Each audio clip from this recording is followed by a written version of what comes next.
উহুদের ময়দানে আমার নবীজির একটা দান মোবারক শহীদ হয়েছে, আপনারা জানেননি? আরো জোরে বলেন। ও বন্ধু, তোমরা নবীজি, তোমরা সুন্নি জামাত দাবি করো গো, তোমরা নিজেদেরকে ইমানদার দাবি করো, এখানে কোনো টাকা লাগবে না, পয়সা লাগবে না, শুধু আরাম করে বসে বসে একটু নবীর প্রেমের গল্প শুনবা, এটা তোমরা পারো না। কেমন সুন্নি তোমরা, কেমন করে রসুলকে গিয়ে মুখটা দেখাবা? আর সাহাবায়ে কেরাম নবীর প্রেমিকদের ইতিহাস একটুখানি খুলে দেখো বন্ধু। নবীজির যখন এই দান মোবারকটা শহীদ হয়ে গেল, নবীজির এই পবিত্র জবান মোবারক দিয়ে রক্ত মোবারক বের হতে লাগলো, মালিক বিন সিনান দেখে বন্ধু সহ্য করতে পারলো না, শুধু কাঁদে রে। আবার প্রাণের নবীজির কাছে গিয়ে নবীজির রক্ত মোবারক চুষতে শুরু করলেন। রাসূল বললেন, না না না, রক্তগুলো চুষো না, রক্তগুলো ফেলে দাও। ও বন্ধু, মালিক বিন সিনান ডেকে ডেকে বললেন, ইয়া রাসূলুল্লাহ, ইয়া হাবিবাল্লাহ, নবী নবী গো, আমি আমার আল্লাহর ইজ্জতের কসম করে বলছি গো নবী, আমি একটা ফোঁটা রক্ত উহুদের জমিনে পড়তে দেব না, যতক্ষণ আপনার লোহ মোবারক বের হবে আমি খাইতে থাকবো। আল্লাহর কসম করে বলছি বন্ধু, যখনই হাদিস পড়েছি রে, চোখের পানিগুলো আর ধরে রাখতে পারি নাই। ওরে বন্ধু, তারা কেমন করে ভালোবেসেছে নবীকে, আমরা কেমন করে ভালোবাসি নবীকে। আমার কাছে মনে হয় আমাদের প্রেম মোটেও নবীর সাথে যায় না, আমাদের শুধু একমাত্র দয়া ছাড়া কোনো উপায় নাই। বন্ধুরে আমার, এবার মালিক বিন সিনান বললেন, নবী গো, একটা ফোঁটা রক্ত জমিনে পড়তে দিব না, সবটা খেয়ে ফেলবো। খাইতে খাইতে খাইতে খাইতে ও বন্ধু, সবটুকু রক্ত যখন চোষা শেষ হয়ে গেল, গোটা পৃথিবীর মানুষগুলোকে জানিয়ে দিলেন, গোটা পৃথিবীর মানুষগুলোকে জানিয়ে দিলেন, তোমরা যদি দুনিয়ায় কোনো জান্নাতি মানুষ দেখতে চাও, তাহলে মালিক বিন সিনানকে দেখে নাও। এখন এদিক দিয়ে মালিক বিন সিনান রক্ত মোবারক বক্ষণ করলো। বন্ধুরে আমার, ওই দিক দিয়ে ইয়েমেন থেকে হযরতে ওয়াইস করুনি জানতে পারলেন উহুদের ময়দানে প্রাণের নবীজির দান মোবারক শহীদ হয়ে গেছে। নবীজিকে কত ভালোবাসতো রে, সে বললেন, না জানি রে আমার নবীজি কত কষ্ট পেয়েছে, আল্লাহর প্রিয় হাবিব না জানি রে কত ব্যথা পেয়েছে, সইতে পারলো না বন্ধু, নবীর জন্য পাগল হয়ে গেল। এবার তিনি কি করলেন, একটা দাঁত নিজেই ভেঙে ফেললেন, একটা দাঁত, নিজের দাঁত নিজে একটা ভেঙে ফেললেন। অথচ বন্ধু, একটা দাঁত ফালানো একটা কবিরা গুনাহ। কথা বলেন, বড় গুনাহ না? আকবারুল কাবাইর। ও বন্ধু, বড় গুনার মধ্যে একটা হলো একটা দাঁত তুলে ফেলা, নিজে ইচ্ছে করে একটা কবিরা গুনাহ। একটা দাঁত তিনি তুলে ফেললেন, বলে এটা যদি না হয় আর একটা তুলে ফেললেন, এটা যদি না হয় আর একটা তুলে ফেললেন। এমনি করে করে করে করে বন্ধু সবগুলো দাঁত, নিজের দাঁত নিজে তুলে ফেললো। জোরে জোরে করেন একবার আল্লাহু আকবার, জোরে জোরে বলেন না সুবহানাল্লাহ। বন্ধু গো, নবীর বিরহ, নবীর ব্যথা সইতে পারলো না, একটা একটা করে 32টা কবিরা গুনাহ করার পরে ওই সাহাবীদেরকে জানাইয়া দিল, যাও যাও যাও, আমার সালাম তাকে পৌঁছে দিও এবং আমার এই পবিত্র জুব্বা মুবারক তাকে পৌঁছে দিও। সাহাবীরা আশ্চর্য হয়ে গেল রে, কি করলো রে, তার জীবনে কি এমন প্রেম ছিল যেটার কারণে আমার প্রাণের রাসূলের পবিত্র জুব্বা মুবারক তারা পেয়ে গেল, সে পেয়ে গেল।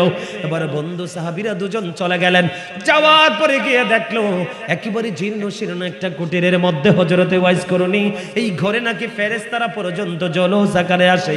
ওনার কাছে প্রশ্ন করলেন, আপনার জীবনে কি এমন আমল করেছেন বলেন না? আমরা রাসূলের ডাইনে বামে সামনে পিছনে কত ছিলাম গো, রাসূলকে নিরাপত্তা দেওয়ার জন্য, সিকিউরিটি দেওয়ার জন্য রাসূলকে কত ভালোবাসলাম, এই পবিত্র জিনিস তো পেলাম না। এবার বন্ধু চেয়ে দেখে রে, তার মুখে একটা দাঁত নাই, সবগুলো দাঁত নবীর প্রেমে সে কুরবানি করেছে।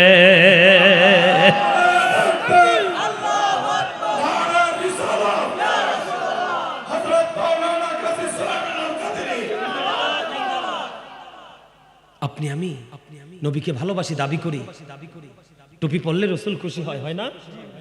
পাঞ্জাবি পরলে রাসূল খুশি হয়, আল্লাহ খুশি হয়, সুন্দর করে কথা বললে আল্লাহ খুশি হয়, সুন্দরভাবে জীবন যাপন করলে আল্লাহ খুশি হয়।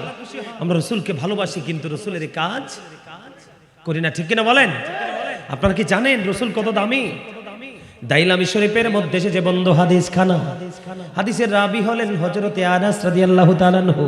আমার আপনার প্রাণ রাসূল তিনি জানিয়ে দিয়েছেন, কেউ যদি দুনিয়ার বুকে রাসূলকে ভালোবেসে 1000 বার যদি দুরূদ পড়তে পারো প্রতিদিন, রাসূল বলছেন জান্নাত জান্নাত না দেখা পর্যন্ত তোমার মরণ হবে না। রাসূল আগেই আজ থেকে 1500 বছর আগে রাসূল জানিয়ে দিয়েছেন, ক্বালা আইয়ুকুম মিথলি, তোমরা কে আছো আমার মতো? কেউ নাই রাসূলের মতো। আছে? কথা বলেন আছে? রাসূলের মতো কেউ সৃষ্টি জগতে নেই। রাসূল আরো বলেছেন, আল হাক্কু মুররুন, হক কথা তিতা। হক কথা কি? তিতা। হক কথা কি সবার কাছে তিতা লাগেনি? মুমিনের কাছে মধুর চেয়ে মিষ্টি লাগে। কথা বলেন। মুমিন এই পৃথিবীর কাউকে না পেলেও তার প্রত্যাশা হৃদয় থাকে, আল্লাহ ওয়া রাসূলকে যেন আমি পাই, আর কাউ লাগবে না। ঠিক কিনা বলেন? সম্মানিত উপস্থিতি, রাসূল বলছে হক কথা তিতা, আর আল্লাহ বলছে ওয়াকুলু কাওলান সাদীদা। আল্লাহ বলেছেন তিতা হইলেও সত্য কথাই বলো। কি তিতা হইলেও কি করো? সত্য কথাই বলো। আমরা সত্য বলবো এবং শুনবো। তার কারণ হলো he was very truthful, my prophet is very truthful. জোরে কোন সুবহানাল্লাহ। ইংরেজরা পর্যন্ত বলেছে আমার নবী ছিলেন শ্রেষ্ঠ সত্যবাদী। আমিও বলি আমার নবী ছিলেন অনেক অনেক বেশি সত্যবাদী, যেটা মোস্ট সাকসেসফুল সত্যবাদীর দিক দিয়েও পৃথিবীর কোন নবীরা পর্যন্ত আমার রাসূলের কাছে আসতে পারে নাই। জোরে জোরে সুবহানাল্লাহ। আরে আরে জোরে।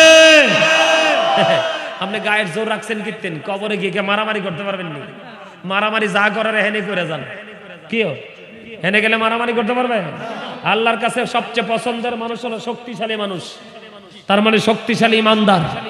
দুর্বল ইমানদার যারা, তাদের চাইতে আল্লাহ শক্তিশালী ইমানদারকে বেশি ভালোবাসে। আর শক্তিশালী ইমানদার অল সাইডে তারা ফার্স্ট। কথা কয় না? তবে সুবহানাল্লাহ বলতে ডরান কিল্লাই।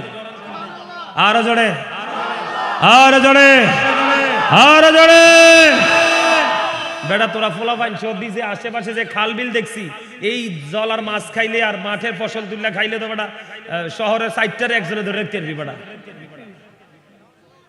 আরে এখন না হয় না মিয়া, হয় না, আপনি করেন না লেগে হয় না। কথা কয় না কেন? হয় নাকি? এদিক দিয়ে হাসার সময় একটু ওয়াশরুমে গেছিলাম, ওরে বাবা রে বাবা, মানে ধনিয়া পাতার গ্রান মনে হয় যে সবগুলো উঠাইয়া নিয়ে যায়। আর আমরা ধনিয়া পাতা দিয়ে একবারে একবারে শাকের মতো দিলেও মিয়া তরকারিতে গ্রান আসে না। আর এদিক দিয়ে জাস্ট একটু হাইটে গেছি, জানেন না মিয়া ভাই, হাইটে গেছি, এখানে ছোট ছোট গাছ গ্রানে মনোমুগ্ধ হয়ে গেছে। একদম ন্যাচারাল জিনিস তো। মারহাবা বলেন। আপনারাও সাদা মাটা ন্যাচারাল মানুষ হয়ে যান, আল্লাহর রহমত শহরের মানুষগুলোর চাইতে আপনারা বেশি পাবেন। কারণ পৃথিবী যখন ধ্বংস হবে, সবার আগে ধ্বংস হবে শহরগুলো। ধীরে ধীরে হাঁটি হাঁটি করে তিল তিল করে গ্রামে আসবে। কারণ গ্রামের মানুষ এখন সহজ সরল, শহরের মানুষ ম্যাক্সিমামই ক্যারেক্টারলেস, আর গ্রামের মানুষ ম্যাক্সিমামই গুড ক্যারেক্টার সম্পন্ন পারসন। গ্রামের মানুষ ম্যাক্সিমামই ভালো চরিত্রের হয়। ঠিক কিনা বলেন? আরো জোরে। এজন্য বলছি আওয়াজ দিয়ে কথা বলবেন, আকাশ বাতাস মুখরিত করে কথা বলবেন। বুঝতেছেন আমার কথা? এদিকে আমি কেন বললাম, এদিকে তাকান। এই যে মাথা থেকে পা পর্যন্ত বডি স্ট্রাকচারটা দেখছেন, এটার নাম মানুষ। কতটুকু? মাথা থেকে পা পর্যন্ত, এটার নাম কি? ইংলিশ এটাকে ম্যান অথবা পারসন বলা হয়। আল্লাহর কোরআনের ভাষা আল্লাহ কখনো বলেছেন ইয়া আইয়ুহান নাস, আবার কখনো বলেছেন ইয়া আইয়ুহাল ইনসান। খেয়াল করেন, মিনিং কিন্তু একটাই, মানুষ। এই মানুষটা একদিন কিন্তু পৃথিবী থেকে বিদায় হয়ে যাবে। যাবে কিনা? কোন দিন বিদায় হয়ে যাবে, কোন দিন মৃত বলে ঘোষণা হবে, আমি আপনাদেরকে একটু বলি। এই মানুষটার ভিতরে আরেকটা মানুষ আছে, যেটা আমরা সবাই জানি আছে, কিন্তু এটাকে ধরা যায় না, ছোঁয়া যায় না। কখন আসছে সেটাও সৃষ্টি জানে না। কোন দিন কোন অবস্থায় আবার এই নিথর দেহ ফেলে চলে যাবে এটাও কেউ জানে না। এটার নাম আল্লাহর কোরআনের ভাষায় বলা হয় রূহ। কি? ইংলিশ এটাকে বলা হয় সোল, বাংলাতে এটাকে বলা হয় আত্মা। আল্লাহ বলেছেন সে the soul is the order of my Lord. আল্লাহ বলেছেন কওলির রূহু মিন আমরি রব্বি, first tense, present tense, future tense. খেয়াল করেন, একদিন কিন্তু এই রূহটা আপনার আমার সৃষ্টির আগেই কিন্তু রূহের জগতে সৃষ্টি হয়ে গেছে। তার মানে আপনার আমার এই দেহটা বাবা মার মাঝে, কিন্তু তখন আপনি আমার জন্ম আল্লাহর কাছে কি হয়ে গেছে। কিন্তু বাবা মার মাঝে যেদিন আপনার আমার দেহটা ছিল, রুহটা আল্লাহর কাছে ছিল, সেদিন কি আপনি আমি মানুষ ছিলাম? ছিলাম না। কেন? কারণ আসলটা কার কাছে? আল্লাহর কাছে। আলমার হয় রুহের জগতে। কোন দিন আপনি আমি মানুষ হলাম? যখন রুহটা ওখান থেকে ট্রান্সফার হলো, প্রেজেন্টে চলে আসলো, পাস্ট থেকে প্রেজেন্টে চলে আসলো, তখনই আপনার আমার নাম রাখা হলো, আপনাকে আমাকে মানুষ বলে মানুষ চিনলো। সেই থেকে এই পর্যন্ত আপনাকে আব্দুর রহিম, আব্দুল জব্বার, করিম, খলিল বলে ডাকতেছে না? আরেকদিন কিন্তু আপনার নামের আগে একটা শব্দ যুক্ত হবে, মরহুম। তার মানে I am dead, you are dead. আমি আপনি আমরা সবাই মৃত। এই দিনটা কখন? যখন আবার এই দেহ থেকে আত্মাটা বাহির হয়ে যাবে। তাহলে এখানে বিষয়টা কি দাঁড়ালো? মানুষের আসল সত্তা কি তার আত্মা নাকি তার দেহ? আত্মা। Thank you very much, absolutely right answer. মানুষের আসল সত্তা হলো তার আত্মা। আত্মা আছে তো আপনি আমি আছি, আত্মা নাই তো আপনি আমি নেই। এখন আসেন, যেদিন আত্মাটা চলে যাবে, যেই দিন আত্মাটা চলে যাবে, সেই দিন আপনার আমার ঠিকানা কোথায়? কবর। বরজখী জীবনের ফার্স্ট স্টেজ। এখন একটা কথা কি কখনো আপনারা ভাবছেন বা চিন্তা করছেন যে বিজ্ঞান পৃথিবীর আনাচ কানাচ অলি গলি সব জায়গায় চলে যেতে পারে? আমি আপনাদের লোকেশন খুঁজে পাচ্ছি না, মানুষ কি খুঁজছি। পরে আমার ছেলে একটা কি করলো, আপনার গুগলে বললো হুজুর নামটা কি বলেন। গুগলে যখন ইয়া করলো, আপনার ঢুকলো, ঢুকার পরে কিন্তু আপনাদের লোকেশন আমাকে দেখাই দিছে। এটা বিজ্ঞান থেকে আসছে। কোত্থেকে? বিজ্ঞান থেকেই। চিপা চাপা অলিগলি সব জায়গায় বিজ্ঞান চলে গেল, কিন্তু আপনার ঘরের পাশেই একটা কবর, 3.5 হাত মাটির ঘর, এখানে বিজ্ঞান যেতে পারলো না। আপনি কি কোনোদিন ভাবছেন? কোনোদিন কি আপনি থিঙ্কিং করেছেন? আপনি কি কোনোদিন চিন্তা করেছেন যে আমি আমার আপন মানুষটাকে আমি কবরটাতে রেখে আসলাম, এখানে কি হয় আমি এখনো জানতে পারলাম না, অথচ আমার ঘরের আঙ্গিনায়, অথচ আমি জাস্ট একটা আওয়াজও পাচ্ছি না। আসলে এই রহস্যময় ঘরে কি হয় একটু ভাবছেন? ভাবেন নাই। কেন? এই কারণে ভাবেন নাই, কারণ ম্যাক্সিমাম লোক এখন সেন্সলেস, বিবেকহীন। বিবেকহীন মানুষের এটা বাঁচলে মরলে আল্লাহর কিছু যায় আসে না। বিবেকবান মানুষ এটা হলো নূরানি মানুষ। সুবহানাল্লাহ বলেন। বিবেকবান মানুষ কি? বিবেক হলো আল্লাহর দেওয়া এক নূর। এই বিবেক নামক নূর আল্লাহ যাকে দিছে তার সব জায়গা আলোকিত। সুবহানাল্লাহ বলেন আরো জোরে। আমার আপনার পরে রাসূল তিনি বন্ধ বলে দিয়েছেন, আল কবরু রওজাতুম মির রিয়াদিল জান্নাতি ও হুফরাতুম মিন হুফারিন নার। খেয়াল করেন,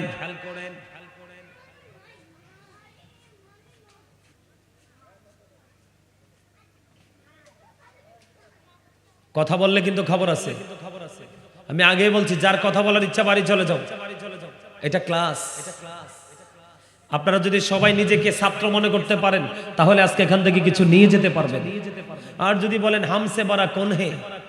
আচ্ছা আমি আপনাদেরকে বলি, এই যে আমার মিয়া ভাই, উনি ফুটবল প্রতীকে নির্বাচন করছে, তাই না? কথা বলেন না। নিশ্চয়ই আপনার আমার সবার চাইতে ওনার মধ্যে এক্সট্রা কিছু গুণ আল্লাহ দিয়েছে, তাই না? নালে এমপি পদপ্রার্থী উনি। আপনারা আমাদের সবার চাইতে ওনার ব্রেইন মোটামুটি একটু হলো বেশি আছে, ঠিক কিনা বলেন? সচেতন মানুষ, তাই তো? আমি ঢোকার আগে এসে আমার কাছে দাঁড়ায় রয়েছে, হুজুর আজকে আপনার আলোচনা শুনবো। মারহাবা বলবেন না? কেন? ওই লোক বিবেকবান। উনি জানে পৃথিবী একদিন থেমে যাবে, কিন্তু আখেরাত থামার, আখেরাত কোনোদিন থামবে? শুরু হয়েছে, শেষ নাই। আর এখানে সবচেয়ে বড় কথা, আমার সাথে এসে বসছে আলোচনা শোনার জন্য, এটা আলেমদের প্রতি একটা গভীর ভালোবাসা ছাড়া আর কিছুই না। আপনারা যারা বসছেন, আপনারাও ভালোবেসে বসছেন। আলেমদেরকে যদি আপনি সত্যিকার অর্থে ভালোবাসতে পারেন, আলেমদেরকে ভালোবাসা কোনটাকে বলে জানেন? একজন আলেমের কথা শুনে যদি তার জীবনকে বদলাতে পারে, লাইফ স্টাইলকে চেঞ্জ করতে পারে, তাহলে সেটা হলো ভালোবাসা। আলেমকে ভালোবাসে 500 টাকা দিলেন, সে খাইয়ে শেষ করে দিল, এটার নাম ভালোবাসা, এটার নামও ভালোবাসা, এটাকে ছোট করা যাবে না। কিন্তু সবচেয়ে বড় ভালোবাসা হলো তার রঙে আমি রঙিন হওয়া। কথা বলেন, যদি রঙিন হতে পারেন, হৃদয়ে যদি আলেমদের প্রেম আপনার হৃদয়ে যদি কি করতে পারে, রঙিন করতে পারে, আল্লাহ আপনাকে একটা ওয়াদা করেছে। আল্লাহ বলেছেন, join with my dear people, come to my paradise. আল্লাহ বলেছেন, তোমরা আমার প্রিয় লোকেদের সাথে যুক্ত হও, join with my dear people, তোমরা আমার প্রিয় লোকেদের সাথে যুক্ত হও, কাম টু মাই প্যারাডাইস, তাদের সাথে আমার জান্নাতে চলে এসো, ফাদখুলি ফি ইবাদি ওয়াদখুলি জান্নাতি। তার মানে হক্কানি আল্লাহর ওলি এবং আলেমদের সাথে প্রেমের দলিল লাগানো সাধারণ মানুষের জান্নাতের দলিল কে দিয়েছে? আর জোরে আল্লাহ। এখনো ভালো করে কথা বলতে পারেন না আপনারা, মনে হয় যে ভাষা শেখা ট্রাই করতেছেন। খাবারে লবণ না দিলে খাবার কিন্তু মজা হয় না। খাবারের স্বাদ বাড়ায় লবণ, আর ইবাদতের স্বাদ বাড়ায় প্রেম। ইবাদতের মধ্যে ভালোবাসাটা হলো লবণের মতো স্বাদ। আপনি আল্লাহর রাসূলকে ভালোবেসে গোলামি করেন, দেখবেন আপনার আমল যে কত মধুর লাগবে। পৃথিবী একদিকে চলে যাচ্ছে, আপনি আমল ছাড়তে ইচ্ছে করবে। আপনারা বোঝেন না, আল্লাহ রাসূল নামাজে যখন দাঁড়াতো, পা মুবারক ফুলে লহ মুবারক বের হয়ে আসতো, তারপরেও রাসূলের নামাজ শেষ হতো না। আর আপনি আমি কত আল্লাহওয়ালা বুজুর্গ, কোন রকম জুমার নামাজের খতিব সাহেব তো পাশে বসা, খুতবা দেওয়ার সময় হইলে যুদ্ধ করে ঢুকেন, ডাইনে সালাম বামে ফেলাম, দরজায় যুদ্ধ শুরু হয়ে যায়, কার আগে কে বের হবে। আল্লাহর কসম করে বলছে, এটা মুসল্লি না, এটা মুসল্লি না, এটা নামাজি না, যার সুন্নত নাই, নফল নাই, এই ফরজ আল্লাহ গ্রহণ করতে প্রস্তুত না। কথা বলেন না কেন? যেই নবী না হইলে কিছু হতো না, যে রাসূল না হলে কিছু হতো না। রাসূল বলেছেন, I am from the light of Allah and everything has been created from my light.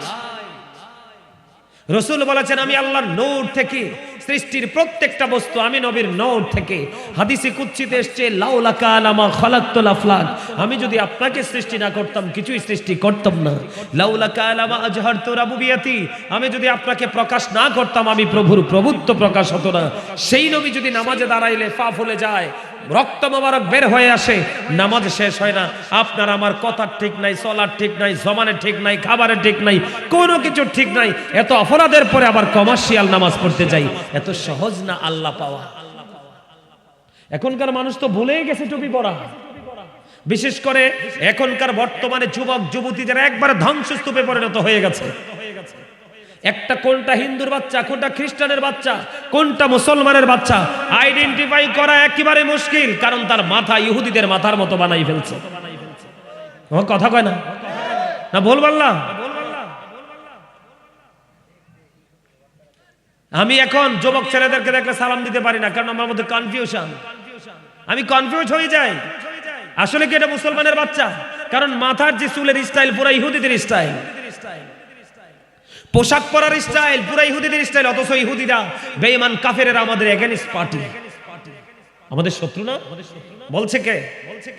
কথা বলেন না কে? আপনারা আল্লাহ চিনবেন কেমনে? মাহফিলের মজা পাইবেন কেমনে? 24 আওয়ার্স তো এটার মধ্যে থাকে। এটাই শেষ করে দিয়েছে মুসলিম জাতির ঈমানকে, আমলকে।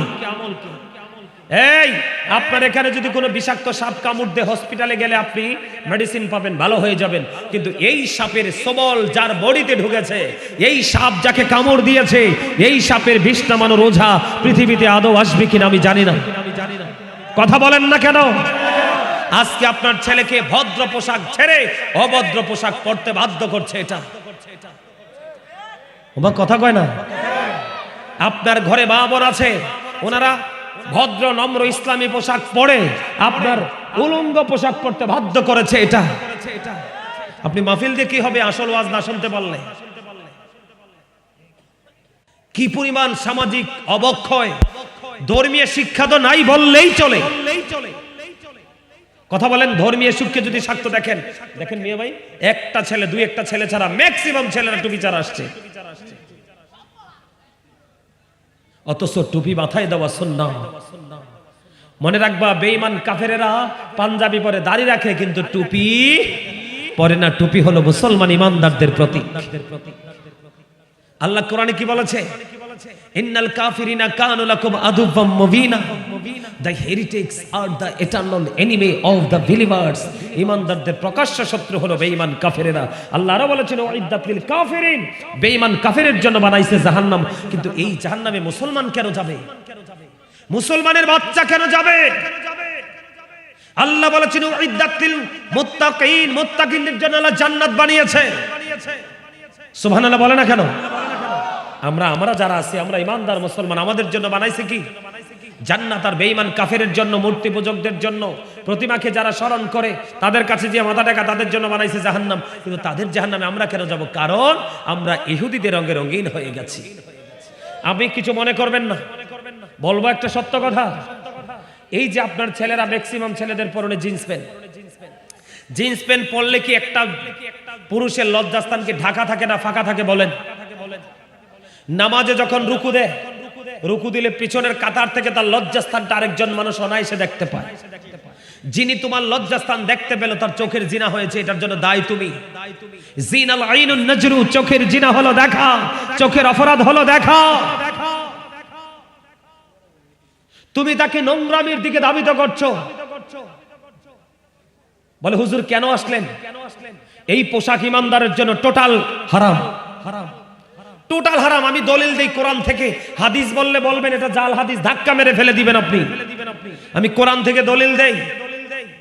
তোমরা তো মনে করছো হুজুররা পাগড়ি টাগড়ি লাগাই আসে, বসে ওয়াজ করে, হাদিয়া নিয়ে যায়, খাওয়াই দেয়, এটাই ইসলাম। নাও,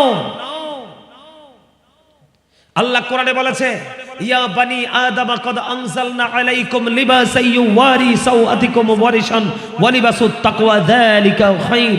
আল্লাহ বলেছেন আদম সন্তানের জন্য আল্লাহ তিন শ্রেণীর পোশাক দিয়েছে। কয় শ্রেণী? একটা লজ্জাস্থান ঢাকার পোশাক, আর একটা সাজের পোশাক, আর একটা লিবাসুত তাকওয়া যালিকা খায়র। আল্লাহর কাছে পছন্দের, সবচেয়ে পছন্দের পোশাক হলো তাকওয়ার পোশাক, যেটার মধ্যে পর্দাও আছে, সৌন্দর্যও আছে, আল্লাহর হুকুম মান্য করার মাপকাঠিও আছে। এটা কোনটা? এটা উপর দিয়া থাকবে নাভি বরাবর অথবা উপরে, নিচের দিয়া থাকবে টাকনুর উপরে। এখন আমাদের যে ছেলেরা যে সিমেন্টটা পরে আমার লজ্জা লাগে, সামনের দিক দিয়ে তার গোপন অঙ্গ দেখা যায়, পিছনের দিক দিয়ে তো একটু 19-20 হইলেই তো তার লজ্জাস্থান দেখা যায়। যেই পুরুষ কাপড় পরার পরেও তার লজ্জাস্থান ঢাকতে পারে না, সেই পুরুষ ল্যাংটা পুরুষ, উলঙ্গ পুরুষ। আর যার লজ্জা নাই, সেই উলঙ্গ পোশাক পরতে পারে। যার লজ্জা নাই তার ঈমানও নাই, যার ঈমান নাই তার আমল আল্লাহর কাছে কোনো গ্রহণযোগ্য হয়। এবার পড়েন। বলে হুজুর আপনি জিন্স প্যান্টকে মেন করলেন কেন? তার কারণ লুঙ্গি, প্যান্ট, পায়জামা, ট্রাউজার এগুলো উপরে উঠানো যায়, লুজ থাকে, ঢিলা ঢালা থাকে।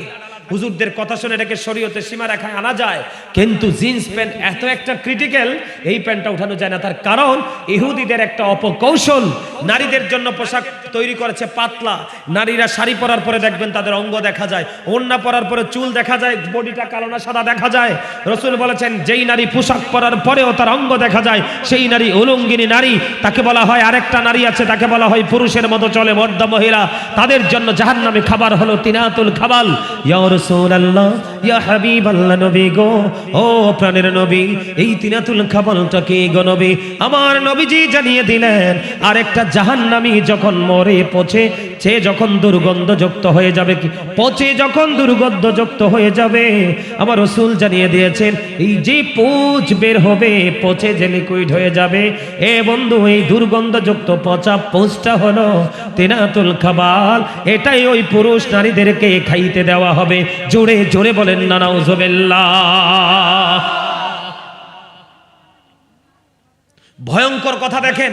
আল্লাহ রাসূল মসজিদে নামাজ পড়ে, হঠাৎ করে একজন আসলো, দাদু ভাই এসে তিনি নামাজের নিয়ত করলো। খেয়াল করেন, নামাজের নিয়ত করে ফেললো। রাসূল বললেন তুমি ওযু করে আসো। তিনি ওযু করতে গেলেন, ওযু শেষ করে এসে আবার তিনি নামাজের নিয়ত পড়লেন। রাসূল বললেন তুমি আবার ওযু করে আসো।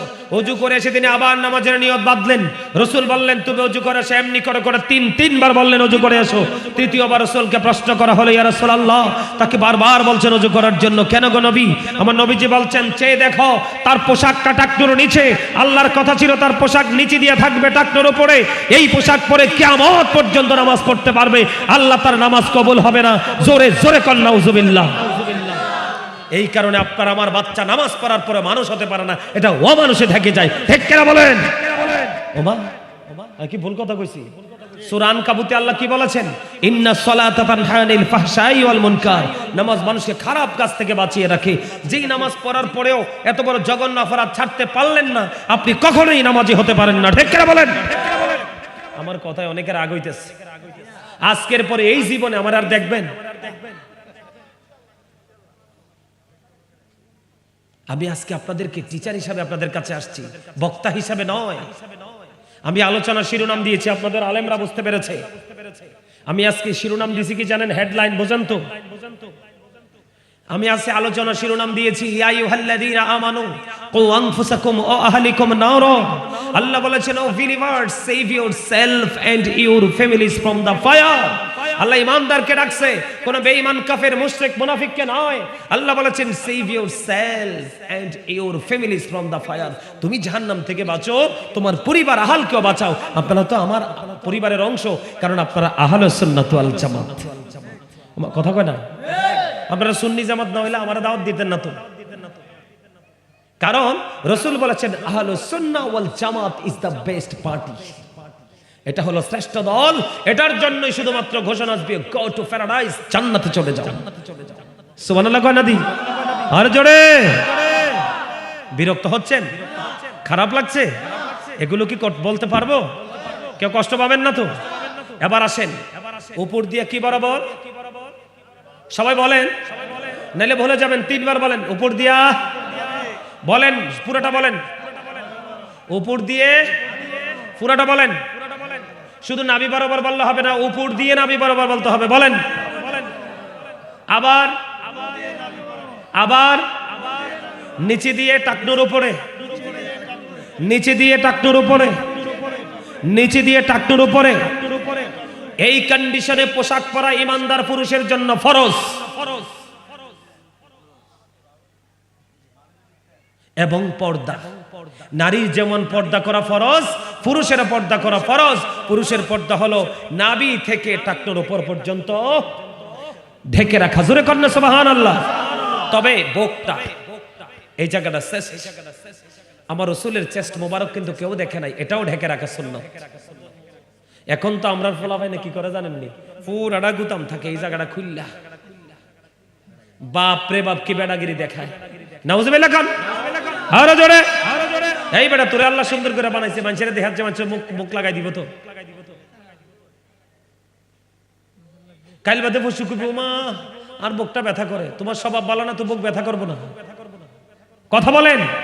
আমি এইভাবে কথা বলি, কারণ এখন আপনারা টিভিতে দেখবেন কি পরিমাণ প্রেমের ওয়াজ করে রাখছে টিভিতে। এখন তো প্রেমিক পাই না, প্রেমের ওয়াজ কার কাছে করব? আইসা তো আপনাদের প্যান্ডেল দেখে আমি অবাক। আমি ভাবছি আশ্রয়ণ প্রকল্প যেহেতু নিম্ন শ্রেণীর মধ্যবিত্ত আয়ের মানুষ, এরা মনে হয় ভিড় জমায় থাকবে, প্রাণ খুলে আলোচনা করব। আইসা তো দেখি একবার অবস্থা খারাপ।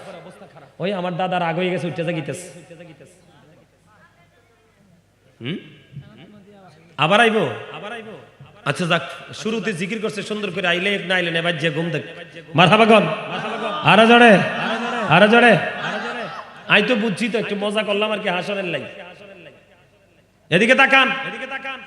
তাহলে এই কন্ডিশনে পোশাক পরা ইমানদারের জন্য কি ফরজ এবং পর্দা। পর্দা করা ইমানদার পুরুষের জন্য কি ফরজ, নারীর জন্য ফরজ। এখন আপনার মনে কি একবার প্রশ্ন আসে না, আরে কি ফেন ফিনলাম, হাঁটু দিয়েও সিরা, আবার উপর দিয়ে ওটারে লজ্জাস্থান ঢাকা যায় না, ব্যাপারটা কি? এই কথা কয় না? এটা সমস্যা হলো বেঈমান কাফেররা আপনাকে জাহান্নামে নিয়ে যাওয়ার। বুখারী শরীফের মধ্যে আসছে, যেই পুরুষ টাকনুর নিচে না, টাকনুর নিচে পোশাক পরবে, তার ঠিকানা জাহান্নাম। নাউজুবিল্লাহ বলেন, আরো জোরে।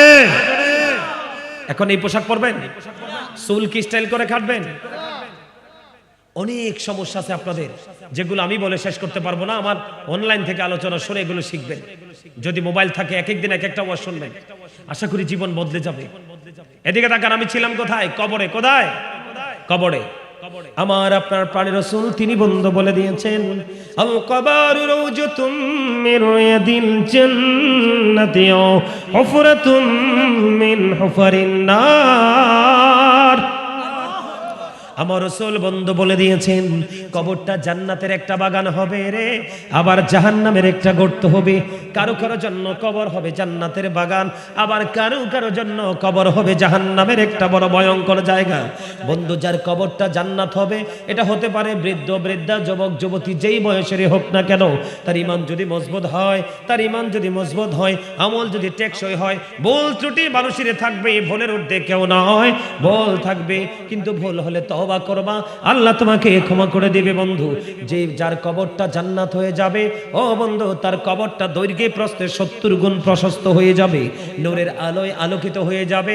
জান্নাত থেকে বন্ধু তার জন্য জান্নাতি খাবার বরাদ্দ হবে।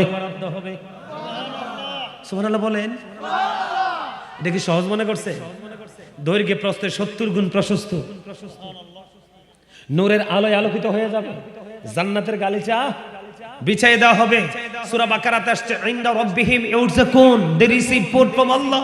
আল্লাহ তাদের জন্য জান্নাত থেকে খাবার বরাদ্দ দেয়, তারা সেগুলো রিসিভ করে। জোরে জোরে।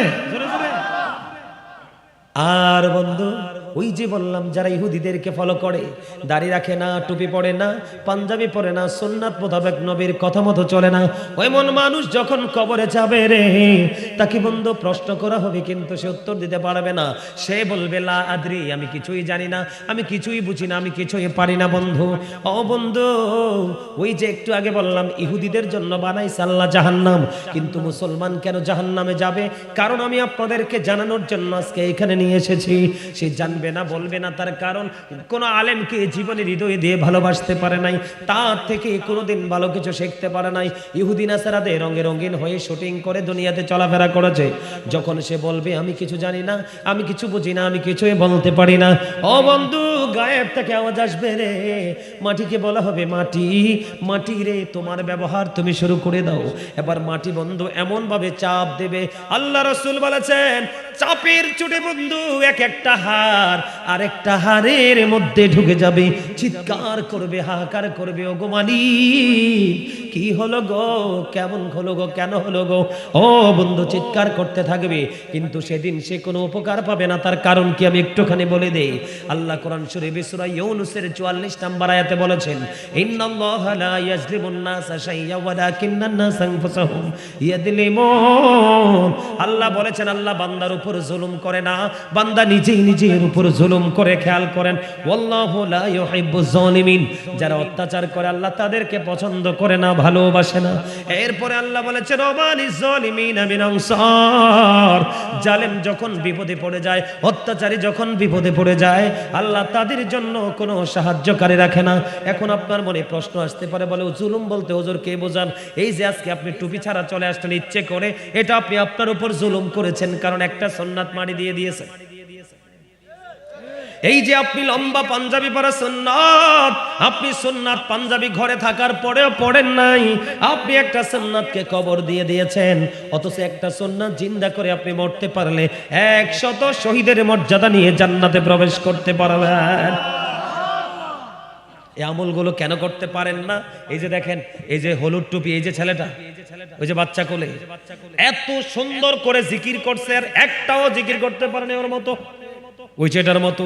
যেমন তার ছিল জবান, তেমন ছিল তার অঙ্গভঙ্গি, তার বডি ল্যাঙ্গুয়েজটা। মনে হয় যে আরেকটু জিকির করলে সে অন্য জগতে হারিয়ে যেত। মারহাবা বলেন। এইরকম প্রত্যেকটা মাহফিলে গেলে দু একটা খুঁজে পাওয়া যায়। বন্ধু আমার দিকে তাকান, খেয়াল করেন, আল্লাহ বান্দার উপর অত্যাচার করে না, বান্দা নিজে নিজের উপর অত্যাচার করে। যারা অত্যাচার করে আল্লাহ তাদেরকে ভালোবাসে না, তারা যখন বিপদে পড়ে যায় তাদের জন্য কোনো সাহায্যকারী রাখে না। আজকে কবরে বন্ধু বিপদ, শুধু বিপদ না রে, মহা বিপদ। কে রে সেই বিপদে পাশে থাকবে? তুমি কাউকে পাবা না। তার কারণ আমার আল্লাহ বন্ধু জানিয়ে দিয়েছে। আমার দিকে তাকান, সবচেয়ে বড় ভয়ঙ্কর খবর হলো দুনিয়ার মধ্যে ঘুষ টুস দিয়ে বিচার উল্টা পাল্টা করা যায়। কথা কয় না, যায় না? আরো জোরে কন। ইমাম সাহেব পর্যন্ত সত্য বললে মিম্বরে দাঁড়াইতে পারতো না, পিঠা খাইয়া বাইর হইতে হয়। দুনিয়ার মধ্যে সব বন্ধু উলটপালট করা যায়, কিন্তু ওখানে তুমি বিপদে পড়ে যাবা। আল্লাহ বলেছেন লা ইয়ামুতু, people will not die that day, সেদিন মানুষগুলো মরতে পারবে না। আল্লাহ বলেছেন ফিহা ওয়ালা ইয়াহইয়া, people will not be able to life that day, সেদিন মানুষগুলো বন্ধু বাঁচতেও পারবে না। আল্লাহ বলেছেন ওমা হুমান হাবিয়া গায়বিন, people will not be able to escape that day, সেদিন চাইলেও মানুষ সেখান থেকে পালাতে পারবে না। ও বন্ধু, বাঁচতে পারবে না, মরতে পারবে না, পালাতে পারবে না। আরো বিপদের খবর শোনো বন্ধু। গুচ্ছু গ্রামের আশ্রয়ণ প্রকল্পের আমার ভাই, আমার বাবা গো, আমি আমার মা বোনদেরকে ডেকে ডেকে বলে দিতে চাই, এখানে শুধু ক্ষান্ত নয়, তোমরা নিশ্চয়ই ইনকামের জন্য আগামী দিন কাজে যাবে, এই জন্য আজকে মাহফিলে আসো নাই। আল্লাহ কোরআনে জানিয়ে দিয়েছে, সূরা আলে ইমরান 185 নম্বর আয়াতের শেষ অংশে আল্লাহ বলে দিয়েছেন ওমাল হায়াতুদ দুনিয়া ইল্লা মাতাউল গুরুর, এই দুনিয়ার ভোগ একটা ছলনাময় ভোগ ছাড়া কিছুই না। তার মানে এই দুনিয়াটা একটা ধোঁকা, একটা প্রতারণা। জোরে জোরে কন্যা নাউজুবিল্লাহ। আমি বলছি না আল্লাহ বলছে। এখানে একান্ত নয় বন্ধু, আমার দেখে আসেন, আমি আপনাদেরকে বলে দিতে চাই কোরআন শরীফের 19 পারা সূরা শুআরার 88 নম্বর আয়াতে আল্লাহ বলেছেন ইয়াউমা লা ইয়ানফাউ মালু ওয়ালা বানুন।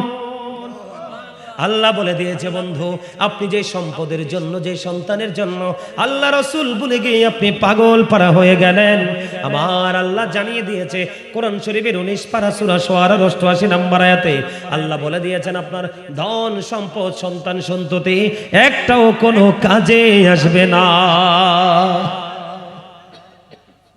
কি করবেন সেদিন বলেন? শুধু কি এখানে শেষ? আপনি তো সিসি ক্যামেরা লাগাইলে ওই সীমানাও যান না ভয়ে, অথচ সিসি ক্যামেরা মারা যায়, ভাঙ্গা যায়, পুড়িয়ে দেওয়া যায়, যায় কি যায় না? কিন্তু আপনি কি জানেন আপনার সাথে সিসি ক্যামেরা দেওয়া আছে চির অমর। আপনি আমি মরে যাব, এই সিসি ক্যামেরা বন্ধু কোনোদিন মরবে না। এটার মধ্যে বন্ধু ফুটেজগুলো জমা হচ্ছে রে, আপনি ফাঁকি দিতে পারবেন না। আল্লাহ বলেছেন ইন্না আলাইকুম লাহাফিজিন কিরামান কাতিবিন। জোরে জোরে কন্যা একবার আল্লাহু আকবার। তাহলে সিসি ক্যামেরা আসেনি, ফাঁক আসেনি, কোনো ফাঁক নাই। ও বন্ধু, আপনি কি কবরে যে বিপদে পড়লেন, এখানে একবারই মরবেন, আর মরার সুযোগ নাই।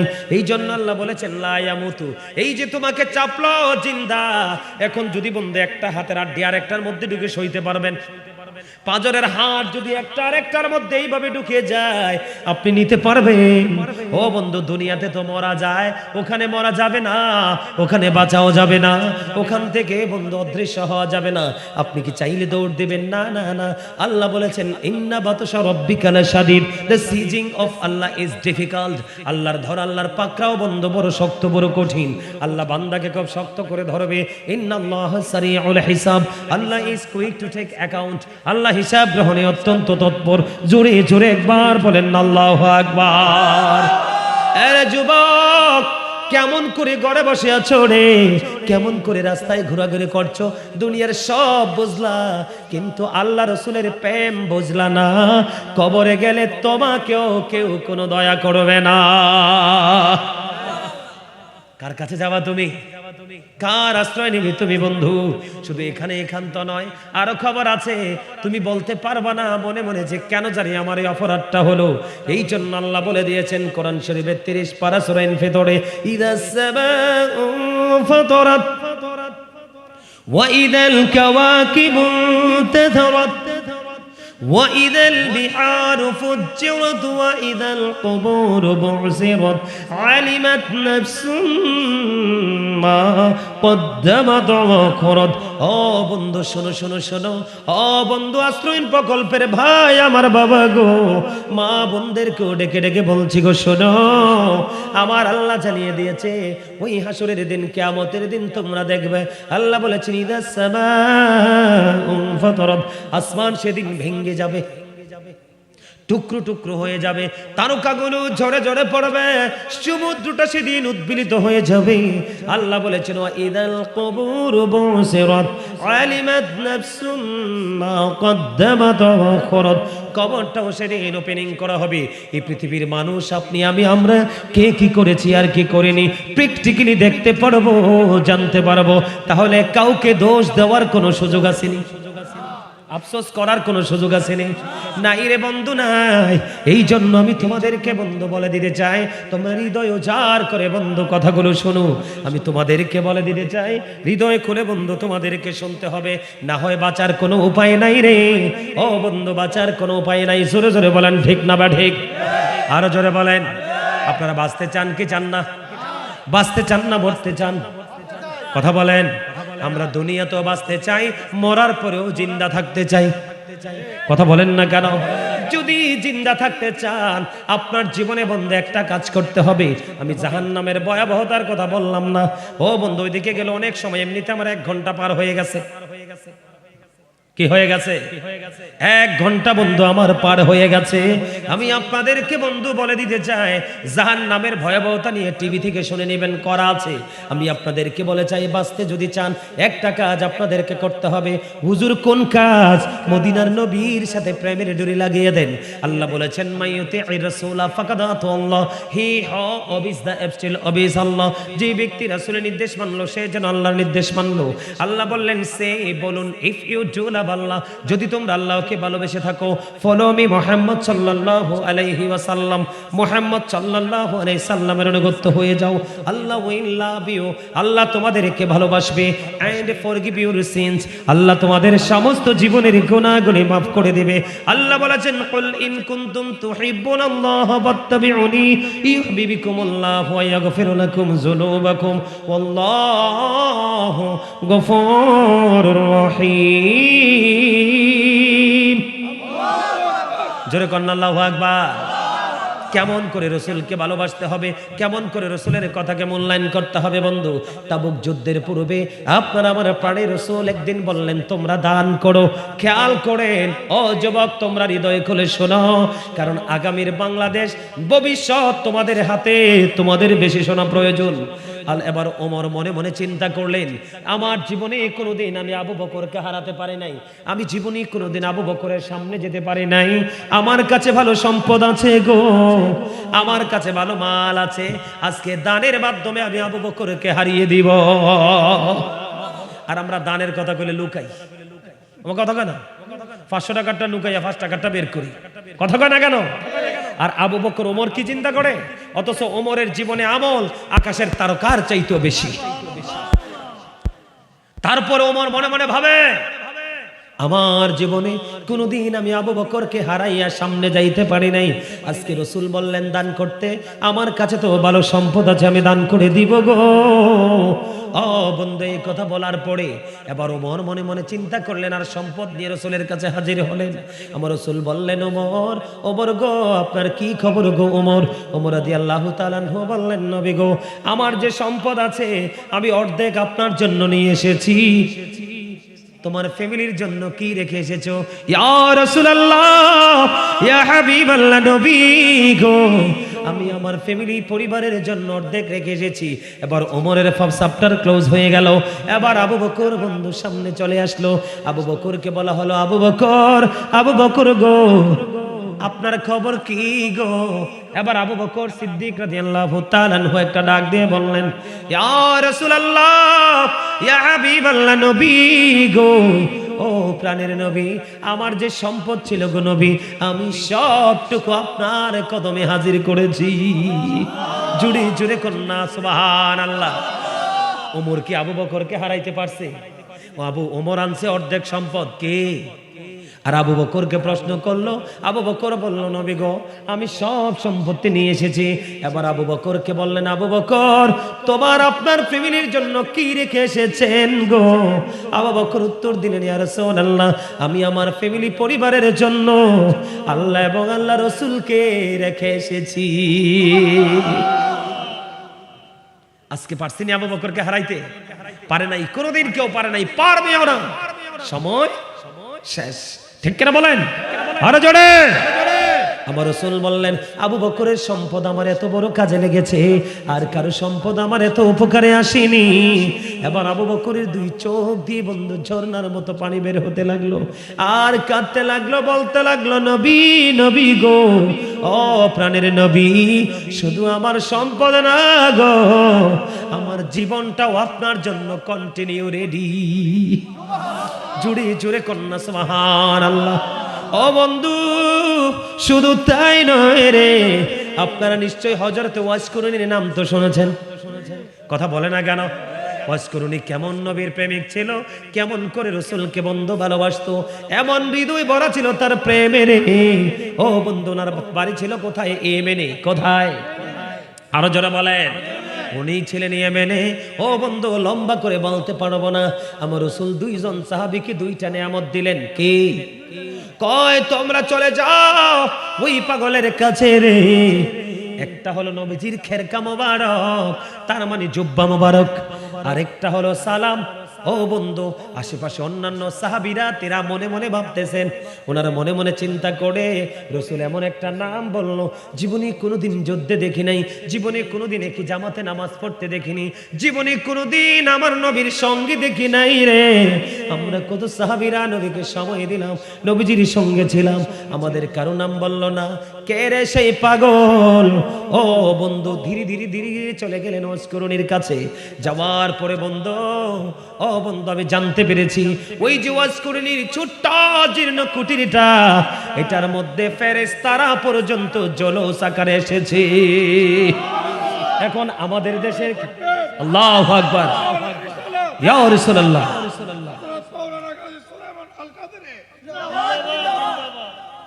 মারহাবা বলেন।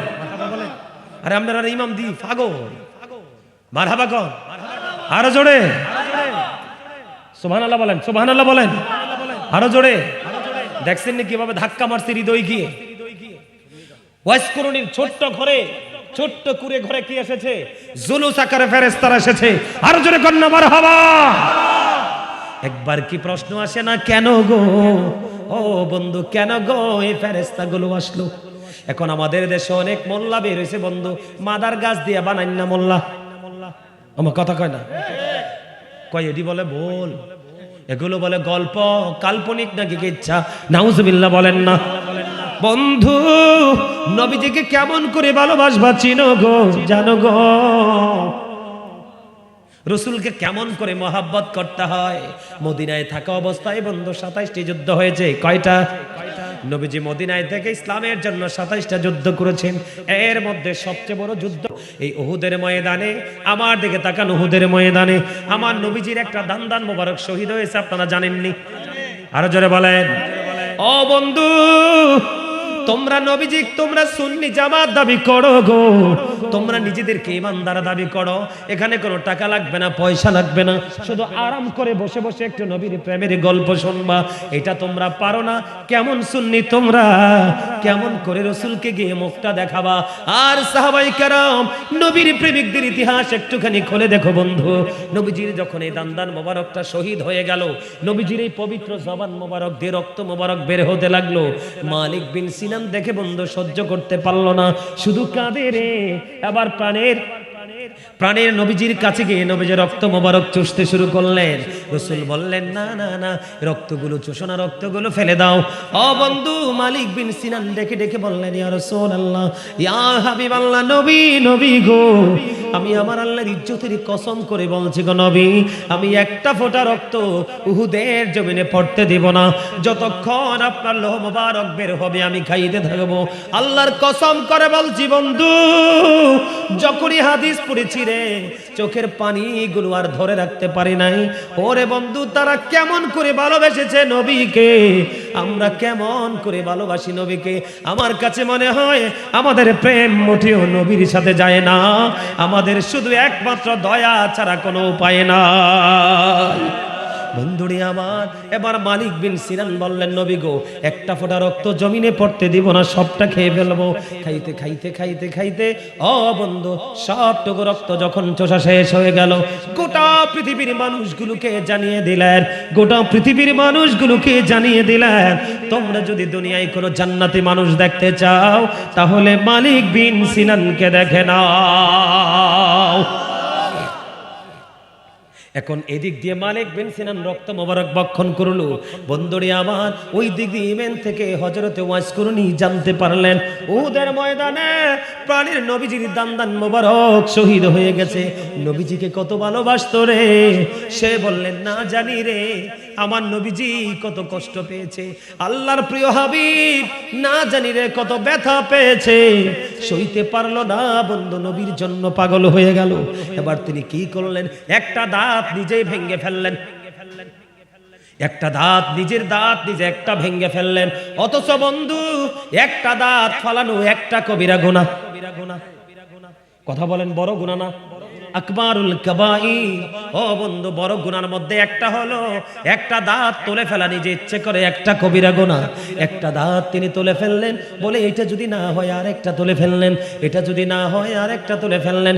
এমনি করে করে করে করে বন্ধু সবগুলো দাঁত, নিজের দাঁত নিজে তুলে ফেললো। জোরে জোরে কন্যা একবার আল্লাহু আকবার, জোরে জোরে বলেন না সুবহানাল্লাহ। বন্ধু গো, নবীর বিরহ, নবীর ব্যথা সইতে পারলো না, একটা একটা করে 32টা কবিরা গুনাহ করার পরে ওই সাহাবীদেরকে জানাইয়া দিল, যাও যাও যাও, আমার সালাম তাকে পৌঁছে দিও এবং আমার এই পবিত্র জুব্বা মুবারক তাকে পৌঁছে দিও। সাহাবীরা আশ্চর্য হয়ে গেল, রে কি করলো রে, তার জীবনে কি এমন প্রেম ছিল যেটার কারণে আমার প্রাণের রাসূলের পবিত্র জুব্বা মুবারক তারা পেয়ে গেল, সে পেয়ে গেল। এবার বন্ধু সাহাবীরা দুজন চলে গেলেন, যাওয়ার পরে গিয়ে দেখলো একেবারে জীর্ণ শীর্ণ একটা কুটিরের মধ্যে হযরতে ওয়াইস করুনি এই ঘরে নাকি ফেরেশতারা পর্যন্ত জলস আকারে আসে। ওনার কাছে প্রশ্ন করলেন, আপনার জীবনে কি এমন আমল করেছেন বলেন না? আমরা রাসূলের ডাইনে বামে সামনে পিছনে কত ছিলাম গো, রাসূলকে নিরাপত্তা দেওয়ার জন্য, সিকিউরিটি দেওয়ার জন্য রাসূলকে কত ভালোবাসলাম, এই পবিত্র জিনিস তো পেলাম না। এবার বন্ধু চেয়ে দেখে রে, তার মুখে একটা দাঁত নাই, সবগুলো দাঁত নবীর প্রেমে সে কুরবানি করেছে।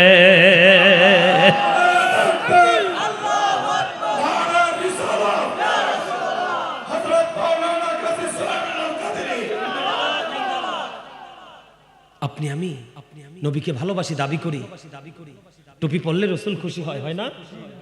পাঞ্জাবি পরলে রাসূল খুশি হয়, আল্লাহ খুশি হয়, সুন্দর করে কথা বললে আল্লাহ খুশি হয়, সুন্দরভাবে জীবন যাপন করলে আল্লাহ খুশি হয়। আমরা রাসূলকে ভালোবাসি, কিন্তু রাসূলের কাজ করি না, ঠিক কিনা বলেন? আপনারা কি জানেন রাসূল কত দামি? দাইলামি শরীফের মধ্যে এসে যে বন্ধু হাদিস খানা, হাদিসের রাবি হলেন হযরতে আনাস রাদিয়াল্লাহু তাআলা আনহু। আমার আপনার প্রাণের রাসূল তিনি জানিয়ে দিয়েছেন, কেউ যদি দুনিয়ার বুকে রাসূলকে ভালোবেসে 1000 বার যদি দুরূদ পড়তে পারো প্রতিদিন, রাসূল বলছেন জান্নাত জান্নাত না দেখা পর্যন্ত তোমার মরণ হবে না। কেউ যদি জুমার দিনে রাসূলকে ভালোবেসে মাত্র 80 বার দুরূদ পড়তে পারে, তার 80 বছরের সগীরা গুনাহ মাফ। আর জোরে কন্যা সুবহানাল্লাহ। রাসূলকে ভালোবাসা দরকার আছে না নাই? আমরা ভালোবাসবো তো? আগামী দিন থেকে আজকের মতো চলবো না তো? যখন দিনের দুনিয়ার কাজ করব, দুনিয়ার পোশাক নিব, যখন আল্লাহর গোলামিতে যাব, মানুষ দেখলে যেন আমাকে চিনতেই না পারে, দেখলে যেন মনে হয় আমি জান্নাতের মেহমান। সবার ঘরে সুন্দর একটা পাঞ্জাবি রাখবেন, শুধু জুম্মার দিনে পরার জন্য, ঈদের দিনে পরার জন্য। ঘরে একটা আতর রাখবেন, শুধু হাঁটে গেলে যেন মানুষ বুঝে জান্নাতের মেহমান হেঁটে যাচ্ছে, আর ফেরেশতারা হালান সাহলান জানাচ্ছে। মারহাবা বলেন। আমি আসার পরে দেখছি এখানে কয়েকজন মুরব্বি দাঁড়ায় দাঁড়ায় স্মোকিং করতেছে। বিড়ি খাবেন না, সিগারেট খাবেন না, এগুলো মানুষের মস্তিষ্ককে বিকৃত করে দেয়, মুখে দুর্গন্ধ থাকে, ফেরেশতারা আপনার কাছে আসতে পারে না। ফেরেশতা আপনার পাশে না থাকলেই আপনার বিপদ। আপনার বড় সিকিউরিটি হলো ফেরেশতারা। কথা বুঝতেছেন? কথা বুঝতেছেন? রাসূলকে ভালোবাসবেন তো? জানেন রাসূল যখন চলে গেলেন, আকির নামক একটা গাধা, সে 3 দিন 3 রাত্র কোনো খাবার খায় না, মতান্তরে 4 দিন 4 রাত্র কোনো খাবার খায় না, শুধু কান্দে, শুধু কান্দে। কোথায় গেল গো প্রাণের নবী? আর কি জীবনে কোনোদিন এই চোখ দিয়ে প্রাণের নবীকে দেখব না? যদি আমার নবীকে দেখতে না পাই, আমার এই জীবনও আমি রাখবো না। একটা গাধা, গাধা বন্ধু আমাদের জীবনে গুরুত্বপূর্ণ ভূমিকা রাখে না। গাধা অবহেলিত একটা প্রাণী, যদিও মালিকের সৃষ্টি। ওই গাধা 3 দিন 3 রাত্র, মতান্তরে 4 দিন 4 রাত্র পার হয়ে গেল, তারপরেও বন্ধু কোনো খাবার পানি খায় না। সর্বশেষে নবীজির বিরহ সহ্য করতে না পেরে গভীর সমুদ্রে ঝাঁপ দিয়ে তার নিজের জীবন দিয়ে দেয়। আমরা তেমন প্রেমিক হতে চাই, ঠিক কিনা বলেন? আরো জোরে বলেন, আরো জোরে।